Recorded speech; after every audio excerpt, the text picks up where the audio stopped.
Bismillahirrahmanirrahim. Assalamualaikum warahmatullahi wabarakatuh. Selamat berjumpa lagi dengan channel kami. Pada video kali ini kita akan membahas materi kelas 10, yaitu sistem periodik unsur, singkat dengan SPU. SPU ini disempurnakan oleh Henry Gay Moseley yang disusun berdasarkan kenaikan nomor atom. Ingat, nomor atom itu sama dengan jumlah proton dalam inti atom, dan mempertimbangkan kemiripan sifat. Jadi dikelompokkan berdasarkan kenaikan nomor atom atau kenaikan jumlah proton dan kemiripan sifat. Jadi nomor atom ini adalah khas dari setiap unsur. Tidak ada dua unsur yang berbeda mempunyai nomor atom yang sama atau mempunyai jumlah proton yang sama. Ya. Dalam sistem periodik terdapat dua lajur, yaitu ada lajur tegak dari atas ke bawah disebut dengan golongan. Sedangkan lajur horizontal letaknya mendatar disebut dengan periode. Jadi ada golongan dan ada periode. Coba perhatikan gambar ini. Ini adalah gambar tabel sistem periodik. Ya. Nah, jadi ini disusun berdasarkan kenaikan nomor atom. Nomor atom 1, nomor atom 2, 3, 4, 5, 6, 7, 8, 9, 10, 11, 12, 13, dan seterusnya. Ya. Dan juga mempertimbangkan kemiripan sifat. Ya. Nomor atom 2, kenapa letaknya di ujung? Karena sifatnya mirip dengan yang lain ini. Ya. Kalau nomor 2 ditaruh di sini, berarti nomor 2 tidak mirip dengan berilium, magnesium, kalsium. Jadi berdasarkan kenaikan nomor atom dan kemiripan sifat. Oke. Dalam sistem periodik, unsur yang letaknya satu periode mempunyai jumlah kulit yang sama. Jadi ada 7 periode, 1, 2, 3, 4, 5, 6, 7 periode. Ya. Yang satu periode yang letaknya satu periode, jumlah kulitnya sama. Periode 1 antara ada hidrogen dengan helium, dua unsur, ya, dua unsur, ya, berarti berarti mempunyai satu kulit. Periode kedua ada 8 unsur, lithium, berilium sampai dengan neon, ya, 8 unsur, berarti mempunyai 2 buah kulit. Periode ketiga, ya, ada 8 unsur, natrium, magnesium sampai dengan argon, ya, mempunyai 3 buah kulit dan seterusnya. Ya. Jadi sini ada dikatakan, jadi jumlah periode ada 7, 1, 2 unsur sudah tadi, periode 2, 3, 8 unsur, periode 4, 5, 18 unsur, periode 6 ada 32, ya, 6 ini ada 32 karena dalamnya ada unsur deretan lantanida, ya. Ini lantanida. Ini periode ke-6 juga, ya. Dan juga periode ke-7 actinida. Berarti ini periode ke-6, ini periode ke-7 berarti ini, ya. Jadi ada deret lantanida dan deret actinida. Sedangkan unsur yang letaknya satu golongan dari atas ke bawah, ya, atau vertikal, mempunyai kemiripan sifat. Jadi sekali lagi, berarti unsur yang letaknya satu golongan, ya, vertikal, mempunyai kemiripan sifat. Li, Na, K, Rb, Cs, fransium itu sifatnya mirip, ya, sifatnya mirip, dan ditandai dengan, ya, kemiripan sifat dan ditandai dengan jumlah elektron valence yang sama. Jadi unsur yang segolongan mempunyai kemiripan sifat dan mempunyai elektron valence yang sama. Ada dua kelompok besar pada golongan, yaitu ada golongan utama, itu golongan A, dan golongan transisi atau golongan B. Ya. Jadi golongan diberi lambang Romawi. Ya. Kalau tadi periode diberi lambang dengan angka. Ulangi tadi, kalau periode dengan angka, kalau golongan diberi dengan tanda Romawi. Paham ya?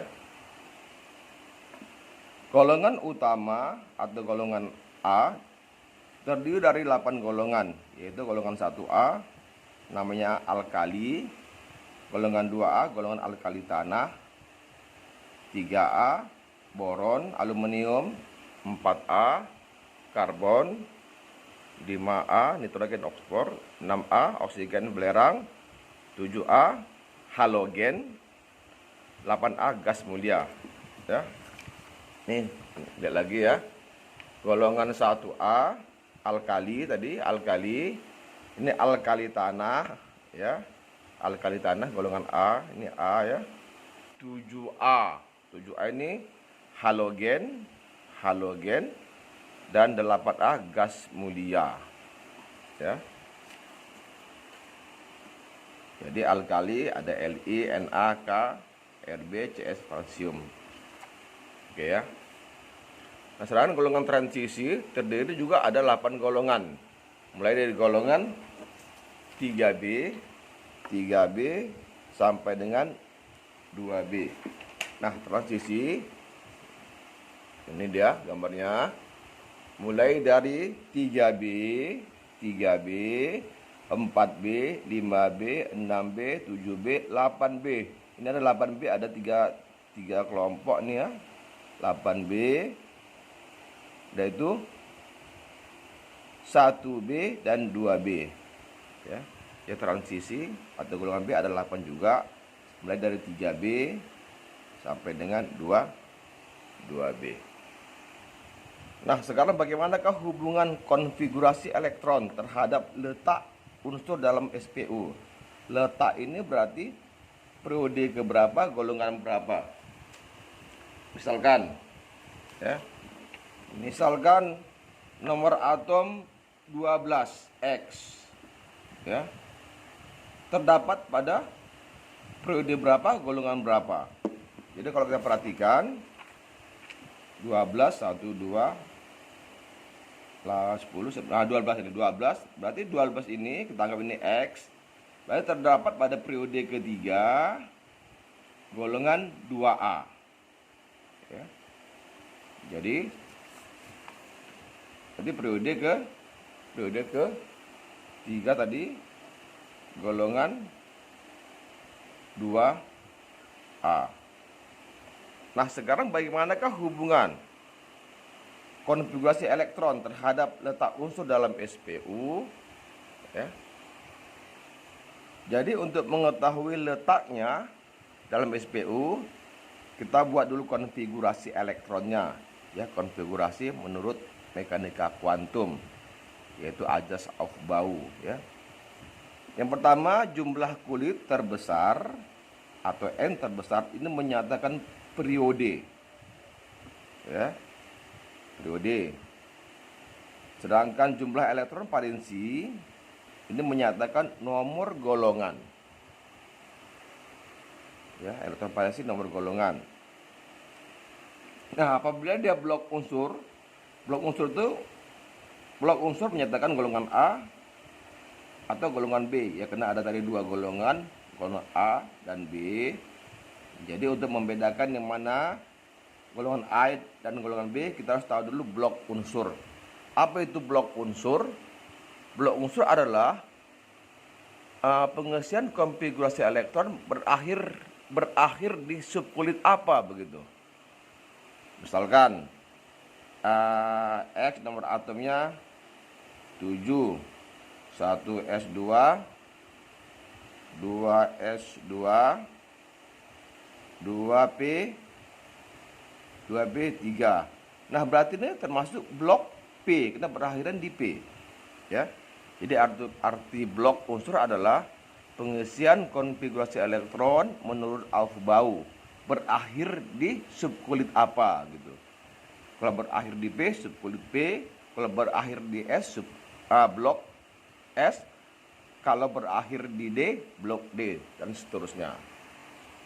Ya, blok S dan blok P, ya, apabila unsur itu termasuk ke dalam blok S dan blok P, itu pastilah golongan A atau golongan utama. Macam ini ya, blok P ini pasti golongan A.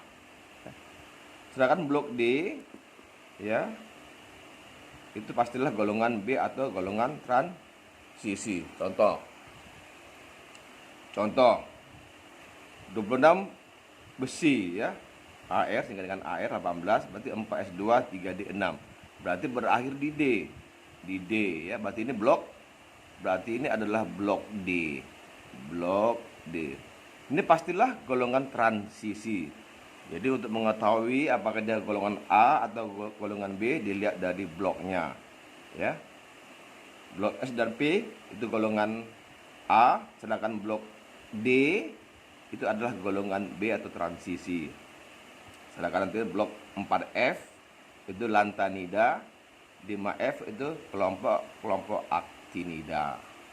Nah, oke ya. Jadi kita ambil kesimpulan.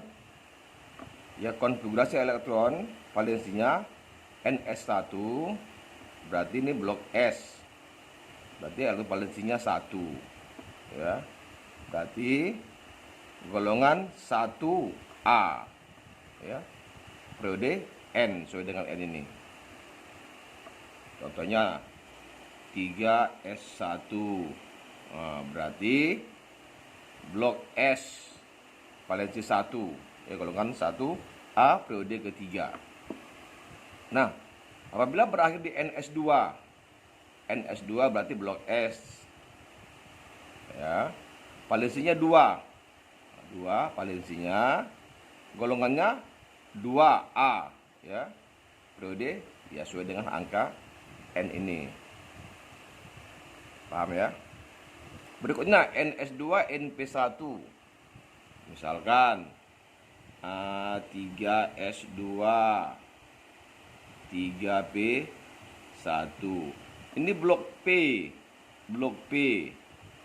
Valensinya adalah S tambah P, berarti 3. S tambah P 3.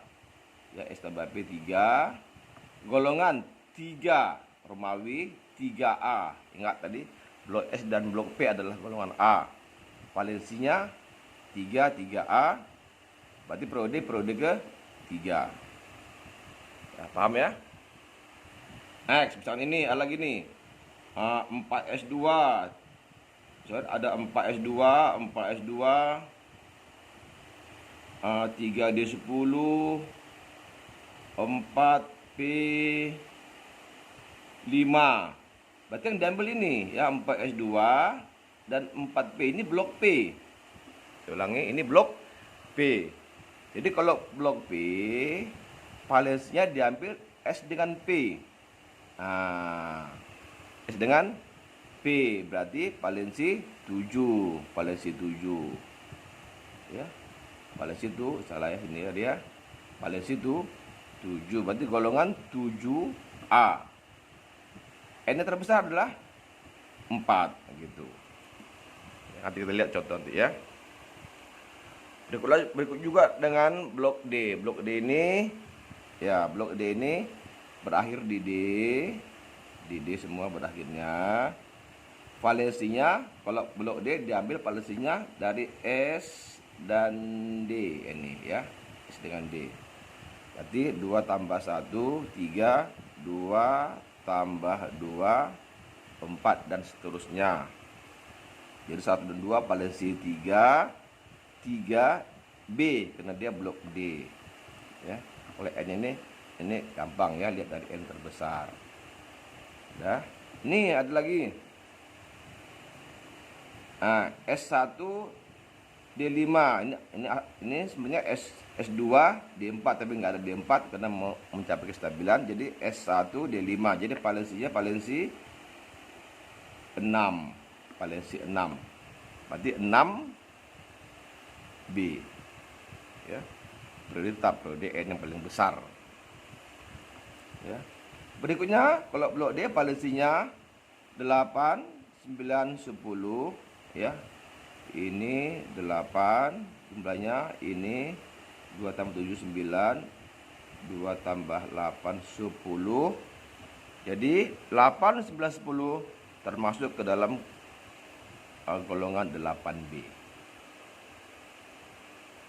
Ya. Blok D kalau valensinya 8, 9 dan 10, ini kelompok 8B. Berikutnya kalau blok D valensinya 11 ya. 1B golongannya. Kalau blok D valensinya 12, 2 tambah 10 12, berarti golongannya 2B. Ya, kalau periodenya dilihat dari kulit yang terbesar. Ya. Jadi kami ulangi lagi. Kalau dia blok S, valensinya diambil dari S saja. Kalau dia blok P, diambil dari S dan P valensinya, ya. Kalau blok D, ya, diambil valensinya di S dan di D, dijumlahkan. Ya, itulah cara menghitung jumlah elektron valensi.